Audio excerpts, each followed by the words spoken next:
Buenas tardes, doctor Diego, doctor María Senadora, Clara, ¿cómo está? doctor Camilo, ¿cómo están? Muy bien, senadora, muchas gracias. Bueno, comencemos porque no tenemos mucho tiempo que nos hayamos comprometido con la senadora y con el presidente Andesco. Entonces, disparo la primera pregunta. Se la voy a hacer primero a la senadora, visto desde el punto de vista político, ¿qué es lo que está sucediendo con el pronunciamiento que hizo Petro en el Consejo de Ministros? ¿Qué tan grave es lo que dijo? Y para que la gente lo entienda, ¿qué es lo que está pasando con el sector energético? Doctor Diego, yo creo varias cosas. La primera es, Gustavo Petro está tratando por las buenas o por las malas de implementar su modelo, un modelo donde busca estatizar e intervenir todos los sectores. Lo está haciendo con la salud, y ahora él trató de hacerlo y lo hizo en parte con el tema pensional y yo creo que ahora va detrás del tema energético. También tengo que reconocer que lo hace con una ignorancia vergonzosa. Este es un sector sumamente técnico, un sector que gracias a Dios después del apagón de los 90 logró implementar una serie de medidas de inversión del sector privado, de una arquitectura institucional muy fuerte, muy técnica, que ha permitido que el país nunca más tenga apagones. Él parece estarle apostando al apagón, le apuesta al ataque a las empresas y yo creo que está buscando intervenir. En EPM nosotros sentimos que está allí revoloteándonos, tratando de hacer una intervención y para nosotros este tema es sumamente delicado. Además, porque Petro habla de un tema de transición, pero definitivamente sin seguridad no puede haber transición energética. Eso es lo primero que tiene que quedar claro. La seguridad es un elemento sin el cual la transición no es posible. Eso no se lo inventó él. Colombia desde hace unos 20 años viene apostándole a la transición energética cuando inauguró el primer parque eólico en La Guajira. Hoy lo que nosotros estamos viendo es que él está tensando el sistema por la política mineroenergética que tiene, por las decisiones antitécnicas, por las declaraciones además que son bastante peligrosas contra los empresarios, contra las generadoras, en fin, en eso nos tiene. En eso nos tiene Petro. Grave, es muy grave porque el sector energético, como cualquier sector económico, también se mueve mucho por expectativa, ¿no es cierto? Como por la generación de confianza, por la estabilidad de las reglas de juego. Y él está tensando mucho este sector, pues como está tensando casi todos los sectores del país. Yo haría esa apreciación inicial. Yo creo, doctora María Clara, que aquí hay un tema importante y es convirtamos esta crisis en una oportunidad para dar el debate técnico, para hablar los temas de fondo, porque yo creo que los colombianos, la inmensa mayoría de colombianos, no entendíamos bien cómo funciona el sector energético. Y eso nos puede dar pie para abrir unos debates muy interesantes de fondo de carácter técnico con la ciudadanía. Por ejemplo, Colombia lleva más de 40 años con autosuficiencia en gas. Ese es un tema súper bonito porque eso nos ha permitido tener un precio estable, un precio competitivo. Todavía nos falta crecer mucho. En Colombia todavía hay más o menos un poco más de 1 millón de hogares que no cocinan con gas, que cocinan con leña, que viven en pobreza energética. Hoy 36 millones de personas en Colombia tienen servicio de gas. Ojo, el 84% son estrato 1, 2 y 3. El tema de la movilidad sostenible hoy es gracias al gas. Hay casi 90.000 taxis con gas. El 100% del transporte público de Valledupar y Cartagena es con gas. Parte del sistema integrado de Bogotá. Hay camiones hoy de carga pesada que funcionan con gas natural vehicular. Entonces hemos avanzado. El gas además es el energético más utilizado en la industria en Colombia, el 32%. Entonces tenemos que abrir el debate sobre qué pasa cuando un gobierno decide que no haya ni exploración ni explotación de gas. ¿Cuál es la consecuencia? Que se pierde esa autosuficiencia, que nos toca importar gas y la importación de gas implica un sobrecosto para los ciudadanos. Ahí nosotros también tenemos que mirar que la tarifa puede multiplicarse por 3 si tenemos que importar, que nos empieza a someter a la volatilidad de los precios del mercado internacional. Y nosotros tenemos que revisar qué ha pasado en la historia. Nosotros hace 20 años exploramos 120 pozos por año. En este momento, nosotros el año pasado teníamos una meta en el 24 que era como 40 pozos y terminamos explorando solo 18. Esto nos tiene que abrir también un debate sobre qué pasa con los temas de licenciamiento de estos proyectos, qué pasa con las consultas previas, qué pasa cuando uno genera tanta inseguridad jurídica, porque cada decisión que uno toma desde el gobierno tiene unas implicaciones y unas implicaciones que terminan afectando a las clases populares, a las clases que más necesitadas de Colombia. Es que vuelvo y le repito, aquí la mayor porción de quienes usan gas son estrato 1, 2 y 3. Entonces, este es un debate que nosotros tenemos que abrir. Y yo siempre, a mí me decían un poco una profe que yo soy medio romántico talegona, entonces yo siempre en lo malo quiero buscar lo bueno. Y yo creo que esta es una oportunidad justamente para eso. Venga, abramos el debate, venga, entendamos qué pasa con el gas, venga, entendamos qué pasa con la energía, valoremos que Colombia es un país con una matriz energética sumamente limpia, que más del 70% de la energía que nosotros producimos la producimos con agua, que eso nos permite también tener unos precios importantes. Abramos el debate sobre el tema del fracking y abramoslo. Pero senadora, y perdóneme, la interrumpo y me devuelvo a la pregunta que les planteaba, y es que técnicamente no hay forma de que los argumentos nuestros sean, pues nuestros, me refiero a cualquiera que tenga algo de sentido en sus planteamientos, sean vencidos por las posturas que el señor que nos gobierna hoy asume.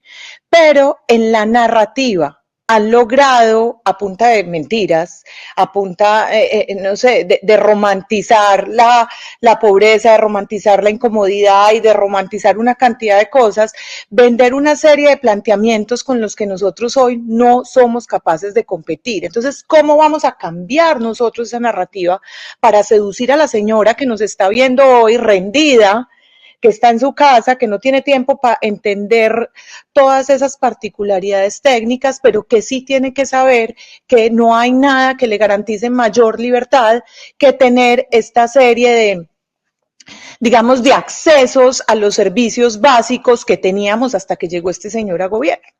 Sí, hay una cosa, María Clara, y es, yo entiendo que nosotros tenemos que lograr un relato, entre comillas, más sexy, más atractivo, más emocional, pero yo también te doy esperanza contándote algo. El colombiano es más sensato de lo que uno cree. Y yo te lo digo porque nosotros estamos llevando estos temas a plaza pública, nosotros nos estamos yendo para los barrios, para Manrique, para Guayabal, para distintos departamentos a hablar de estos temas. Y los colombianos entienden, los colombianos son más inteligentes y sensatos de lo que uno cree. Y el colombiano entiende que cuando un señor, por su radicalismo ideológico, pone en riesgo la seguridad energética, pues a él le sube y eso lo va a sentir en el bolsillo la factura del gas. A él lo puede afectar un apagón y ojo, una hora de apagón según el estudio del Banco de Bogotá vale 200.000 millones de pesos. Imagínense qué pasa si volvemos a un apagón como el de los años 90, que no era una hora, ni dos, ni tres, que eran como 5 horas al día. Entonces, yo creo que el ciudadano entiende y yo creo que nos tenemos que dar la pela de explicarle esto, de explicarle que aquí hay un gobierno que quiere imponer un modelo que destruye la economía, que destruye la libertad, que destruye la posibilidad del crecimiento económico del país. Eso el ciudadano lo entiende. Te lo juro que lo entiende. Seguramente hay gente que es capaz de hacerlo mucho mejor que yo a través del rap, a través de un meme, y nosotros vamos a tener que aprender a hacer eso también. Yo creo que hoy están dadas las herramientas y los mecanismos. Cuando yo los leo a ustedes en Twitter, cuando veo los videos, todo el mundo los entiende. Entonces, Claro, hay que hacer un esfuerzo, hay personas que tienen mucha más facilidad que otras para bajar el discurso, pero te juro que la gente es más técnica, pues más sensata de lo que uno cree, más capaz de entender, y la gente quiere tener información de calidad. La gente quiere que le expliquemos. Es tan importante para el país, porque hay que cuidar esa otra joya energética de Colombia, y el tema de Hidroituango, que también el presidente dijo que se desfalcó y que eso fue un robo y demás. Bueno, varias cosas. La primera es que EPM es una empresa de servicios públicos 100% pública, es la única en América Latina que tiene esa condición. Es decir, EPM le pertenece a los colombianos y especialmente a los antioqueños. EPM ha logrado llevar servicios públicos por fuera del departamento, incluso por fuera del país, por eso es tan importante. Y adicionalmente, una obra como Hidroituango tiene varias condiciones. La primera es que es un proyecto de apuesta a energía hidráulica que, como les decía ahora, es una energía sumamente limpia, que tiene un costo competitivo de producción de energía. Pero además, cuando estén funcionando las 8 turbinas, Hidroituango va a representar el 17% de la demanda energética del país. Y ahí es muy importante lo que decía ahora el doctor Camilo. Dos elementos fueron fundamentales para que nosotros no tuviéramos apagón el año pasado. Uno, la entrada en operación de Hidroituango, y dos, las térmicas. Las térmicas nos salvaron porque cuando hay sequía y baja el nivel de los embalses, usamos térmicas. ¿Las térmicas con qué funcionan? Con gas, con carbón y con combustibles líquidos. Él odia mucho el carbón, él odia mucho el gas, él odia mucho los combustibles líquidos, pero son necesarios porque las térmicas nos terminan salvando, dándonos un soporte de energía al sistema cuando no podemos producir suficiente energía con agua. Y yo ahí también le quiero explicar algo a los colombianos. Es muy importante diversificar la matriz energética. ¿Eso qué quiere decir? Que venga energía del sol, que venga energía del agua, que venga energía del aire, pero también hay que tener muy claro que hay unas energías que nos dan más energía en firme que otras. ¿Eso qué quiere decir? Que la energía solar, por ejemplo, depende de la radiación y no garantiza energía en firme. La energía de las hidroeléctricas, sí. Eso es muy importante también que los colombianos lo vayan entendiendo. Por eso hay que defender una matriz que tenga distintas fuentes de energía para uno poder garantizar que cuando falla una entra a operar otra y que no vamos a tener que cortar el suministro. Y yo también quiero hacer un reconocimiento a EPM. EPM está cumpliendo 70 años y EPM no solo tiene que ver con el tema de servicios públicos.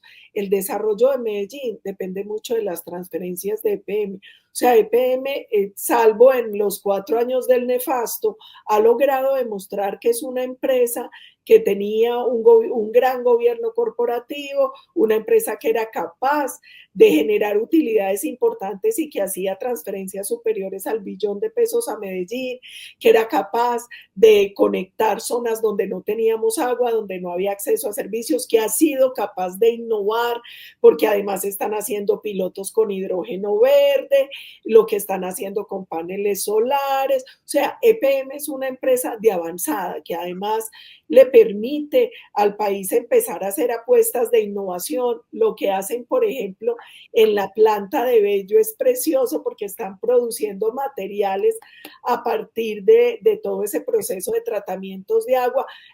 A Medellín hoy se da el lujo de decir, el área metropolitana, que gran parte de sus fuentes son tratadas gracias a EPM, y esto es una labor de 7 décadas. Doctor Camilo, le quisiera agregar un par de datos que pueden parecer insignificantes, pero yo creo que pueden ser útiles. Uno es, cuando EPM recibió a Afinia tenía una muy mala infraestructura. EPM invirtió 3 billones para mejorar la infraestructura de Afinia, pero como dice el doctor Camilo, hay que decir una cosa muy vergonzosa, que es el tema de la cultura de no pago, el robo de energía, y nosotros ahí estamos viviendo un tema muy delicado, y es que no nos permiten desconectar por no pago. porque entonces usted va a desconectar y le dice, no, es que ahí hay una población especialmente protegida y usted termina brindando pago en municipios brindando servicio en municipios donde el pago es del 1%. Eso hace insostenible cualquier empresa.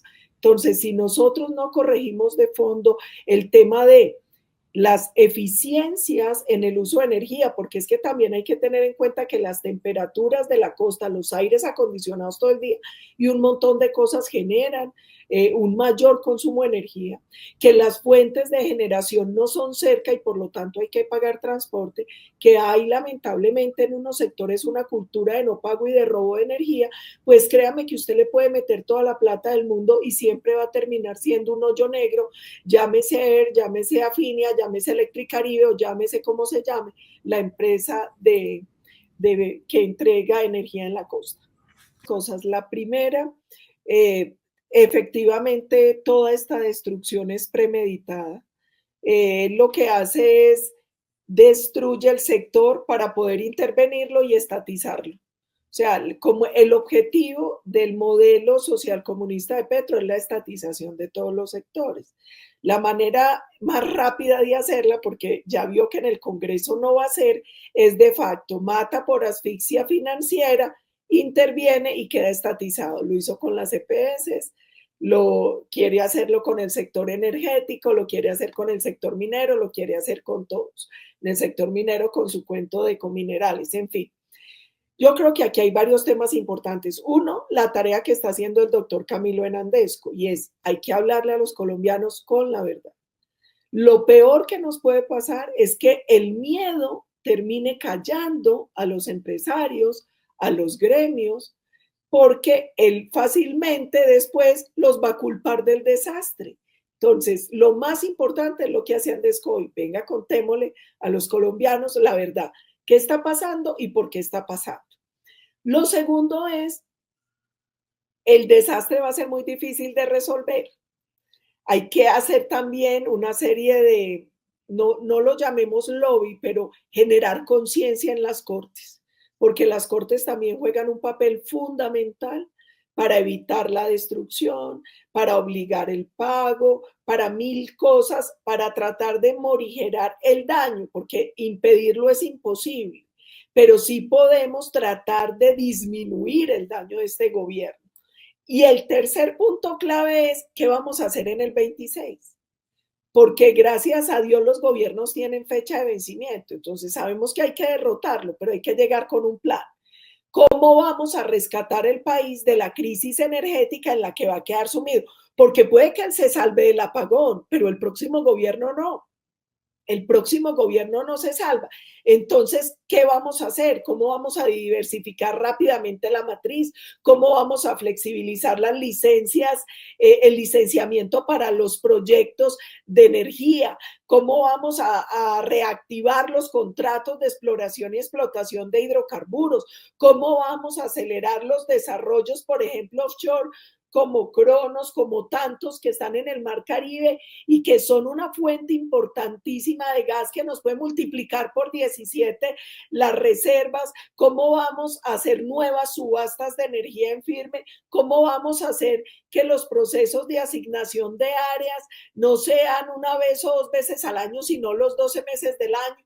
¿Cómo vamos a permitir que si una empresa hoy tiene una inversión en un departamento, en un sector y le falló, pueda llevar sin ninguna sanción esa inversión a otro departamento o a otro proyecto para no perder esa plata que está invertida en Colombia? ¿Cómo vamos a trabajar los temas de generación distribuida, como el proyecto que hay en la Universidad Antonio Nariño de Puerto Boyacá?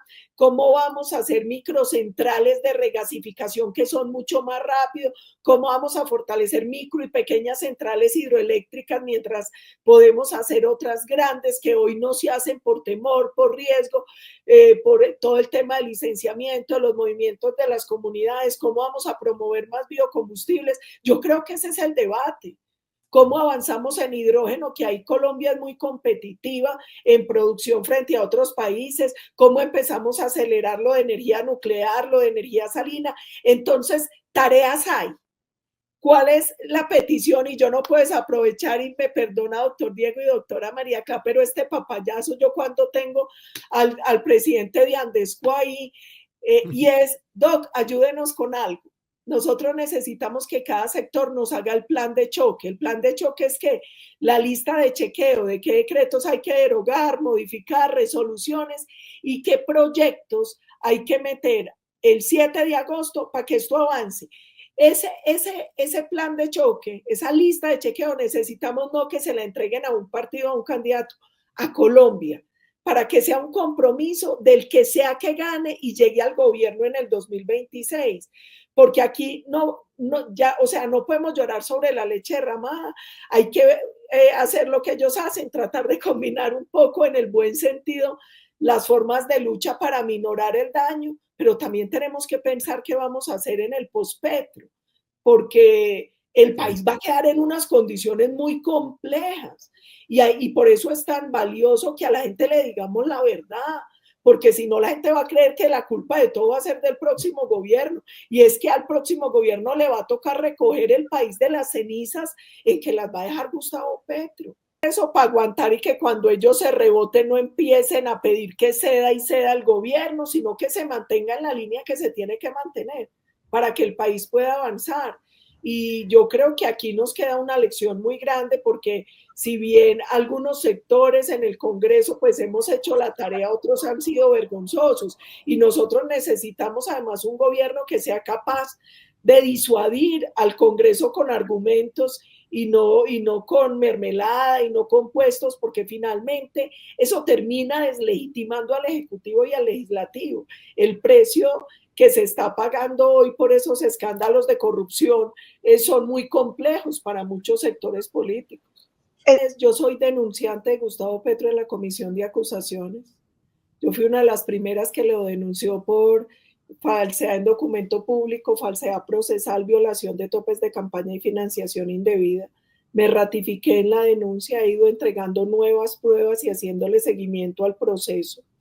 Y yo creo que ahí lamentablemente a veces las instituciones de control no funcionan como debería funcionar, pero yo creo que es muy importante ir dejando la trazabilidad.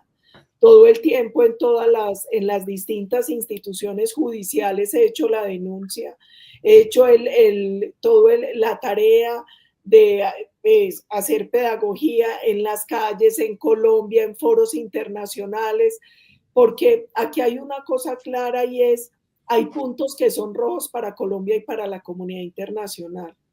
Tratar de violentar el tema constitucional y no permitir elecciones libres y transparentes es un punto rojo no solo para Colombia.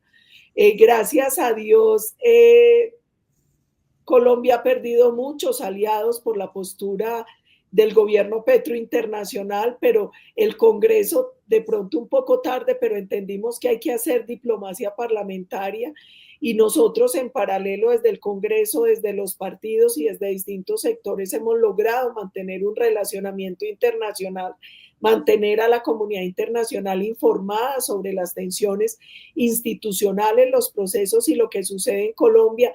Entonces, no se derrota al que no se rinde, aquí nadie se ha rendido. Que nos vamos a hacer moler es literal, no le quepa la menor duda, Doc, no le quepa la menor duda. Yo soy una mujer de palabra. Y ahí como ciudadanos estamos para acompañarlos, doctora Paola y doctor Camilo. Palabra de gallero, como y además yo los he visto, y miren, a veces uno se desilusiona y termina abatido. A nosotros cuando nos dan esas paleras en el Congreso, por ejemplo, hoy que nosotros obviamente no le íbamos a elegir el de Petro y votamos por el de Plinio tan poquitos, pues uno sale un poquito frustrado. Pero lo cierto es que cuando uno sale a la calle, se da cuenta que los colombianos están del lado correcto y se da cuenta que los colombianos quieren al país. Y una cosa que decía ahora el doctor Camilo, los empresarios han sido tan valientes que cualquier otro, con las condiciones que está generando el presidente Petro, pues se va, y ellos están aguantando. Y aquí mucha gente está aguantando. Entonces, yo no pierdo la fe y esto es de cada día correr la milla adicional y hacer una cosa diferente y mantenernos en pie de lucha y mantenernos atentos, pero el país no lo vamos a perder. Nosotros no vamos a permitir que nos arrebaten Colombia. Nosotros, yo estoy convencida de eso. Créame que yo estoy convencida y cuando uno habla con los empresarios, con la reserva, con todo el mundo se da cuenta que todos estamos más o menos en la misma línea.